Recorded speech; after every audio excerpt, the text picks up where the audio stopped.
is up, Crockxen clan members, anime fans, and others who have stumbled upon this video? I'm SoresanCrockxen, and today we have a new anime time, obviously. Um, this today's episode is on the ambition of Oda Nobuna, which is a show that was out in 2012. I found it, I saw it, I liked it. It was really good. Um, it's basically telling the story of Nobunaga and all the feudal times in Japan when there was a civil war. It's trying to unite basically the country, but told through a female side. Like basically, all the important characters during that time period are now females. For example, Nobunaga doesn't exist in place. We have Nobuna, um, who is the main character. And then we have one of the main characters. The other main character is I, I honestly didn't remember how to Yoshiharu. Yoshiharu. Um, and then so he came from the future. They don't actually explain how the heck he got from into the past, um, or how he got into this dimension, because in his future Nobunaga is the person, and all the stuff that happened were because of Nobunaga and all the stuff he did.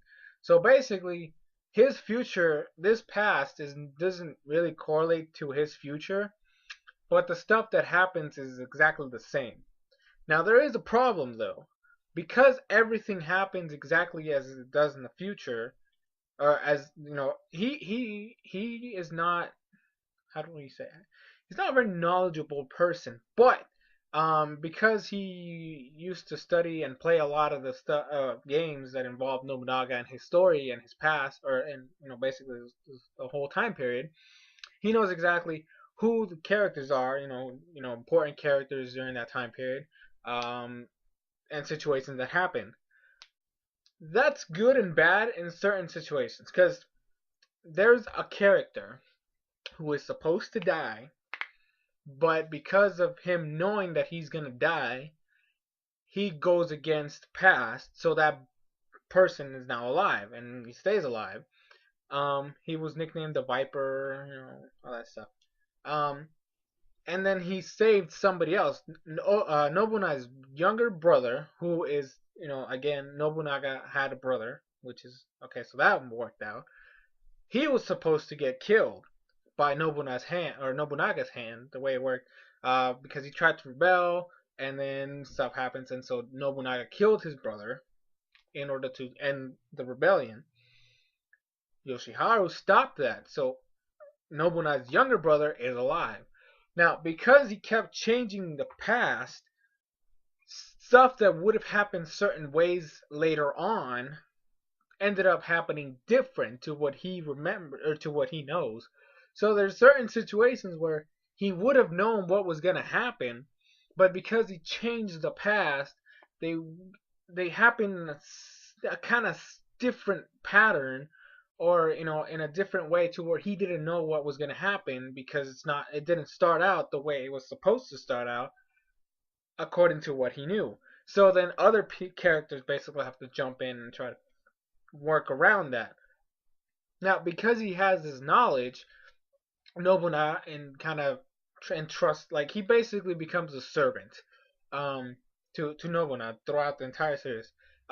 This is kind of like honestly, I would like to say it's a harem, but it's not really a harem, because throughout the whole series, Yoshiharu really only goes after Nobuna, and really there's not a lot of girls after him regardless.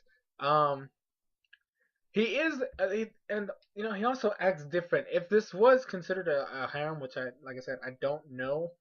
Um, he's the opposite of a harem male main character. Why? Because he's like he straight up says that he likes females, and like he's all over girls, and how he fascinates about girls. And actually, there's certain times throughout the series where he says he'll do something in return for Nobuna getting him the prettiest girl in Japan. So like he doesn't hide the fact, So he's not that typical kind of character. Um, I will say this. This is the weirdest part of the show. Um, there's, like I said, female characters are now taking place of male characters in the past.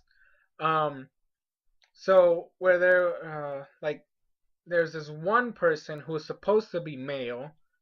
Or yeah, there's another guy who's supposed to be male. He came in to try to marry Nobuna, but because Yoshiharu was there and stuff happens, they end up not getting married, and like he keeps coming after her.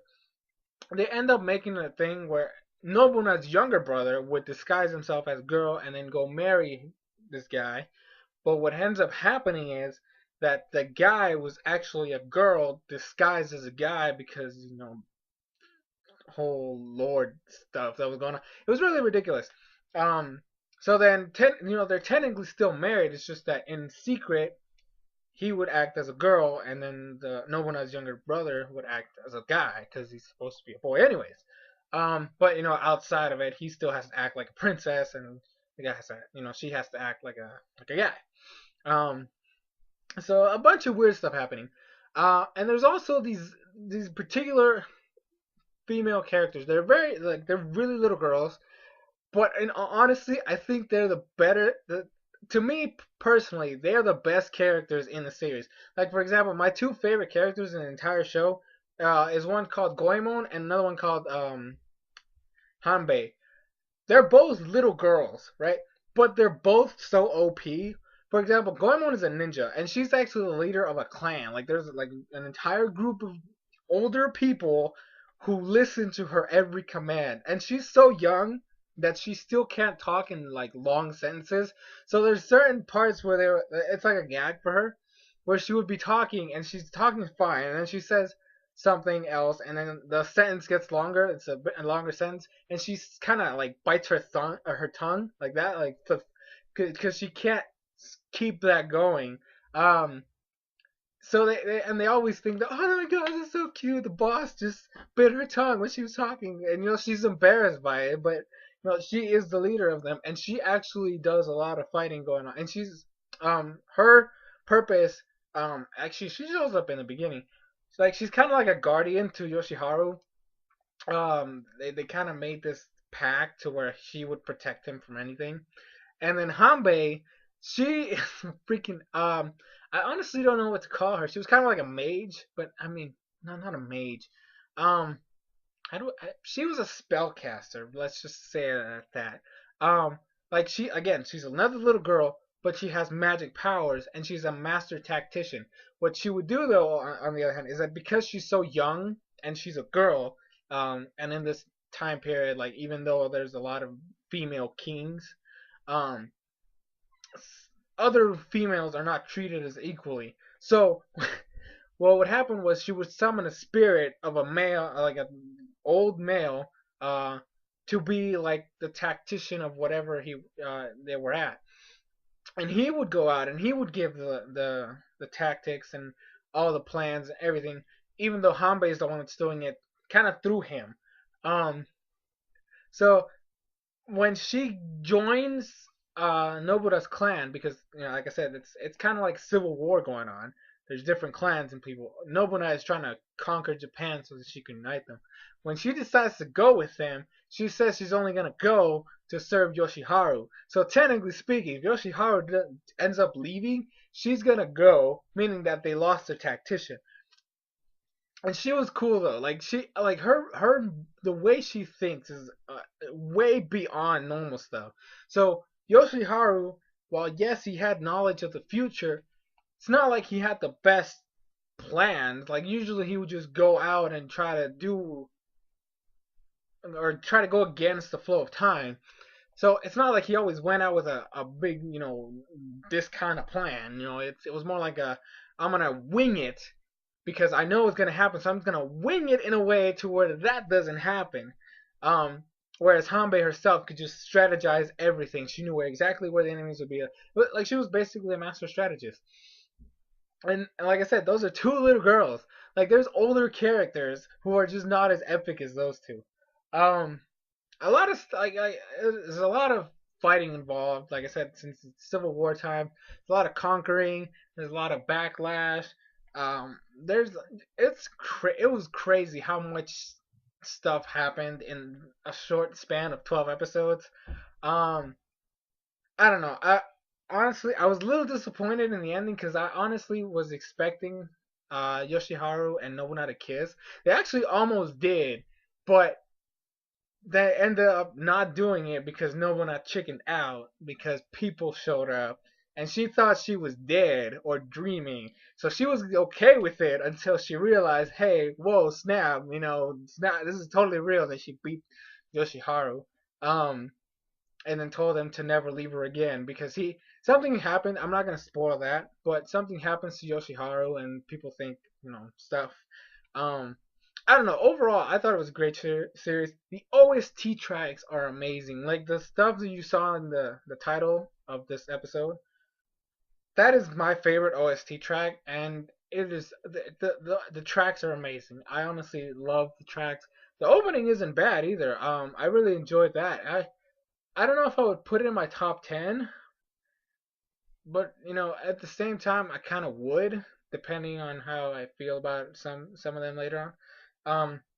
I don't know. Overall, I thought it was a great show. Um, in all honesty, I doubt there'll be a season two, but because the conflict isn't even finished, if there was going to be a season two, I definitely would watch that, and I would enjoy the heck out of it. Um, but like I said, it's 2012 series. Usually, I mean, the anime is the manga is ongoing, the light novels are still ongoing, so they technically could, but I don't think they are. And it's kind of disappointing because it was really good. Um, so overall rating time, I would give the show like an 8. Yeah, an 8 out of 10. Um, because like I said, the main characters weren't even entertaining. I like the little girls. The fact that the little girls are way better than the older female characters is just no, and they're not even the main characters too. So like I don't have any problem with Oda or Nobuna and Yoshiharu, but they're not like to me personally, especially the fact that they didn't kiss at the end, kind of ruined it for me for those two characters. Like if they had kissed, I probably would have cared a lot more because they built it up so much. At least something should have happened. Um, I don't know, but yeah, it was a good show. There's a lot of crazy stuff in it. I highly suggest you watch it. Crunchyroll has it right now. You can watch it for free without an account and anything like that. So definitely go watch it. It's amazing. Then again, that's coming from me. So I like stuff that sometimes people don't. So I don't know. I'll leave that up to you guys to decide. If you have watched this show before, let me know down below. What did you think of it? Did you like it? Who was your favorite character? But that's it for this review. Thank you guys for watching. This has been SoresanCrockxen. And I'll see you guys later. Yeah, later.